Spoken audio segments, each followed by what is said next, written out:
Oddviti Sjálfstæðismanna í Reykjavík segir að siðareglur borgarinnar kjörna fulltrúa og starfsmenn gildi ekki aðeins á milli klukkan 9 og 5.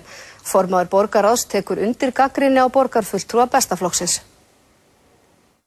Einar Örn Benediktsson, formaður menningar- og ferðamálaráðs, þáði veglegt boð í jómfrúarferð WOW flugfélagsins til Parísar þótt siðareglur banni allar stórar gjafir. Hann bar því við að hafa þegið það sem einstaklingur en ekki kjörinn fulltrúi. Hann og Skúli Mogensen, eigandi WOW, væru vinir. Jón Gnarr, borgarstjóri, gerði ekki athugasemdir við skýringar hans. Við getum ekki aðgreint á milli borgarfulltrúans annars vegar og einstaklingsins hins vegar.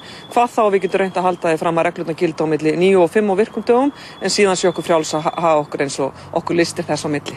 Siðareglurnar voru settar að frumkvæði Dags B. Eggertssonar. Hann segir að svo stór gjöf samrýmist ekki siðareglunum. Reglurnar segja að það samrýmist ekki nema þeir óverulega ferðir að ræða.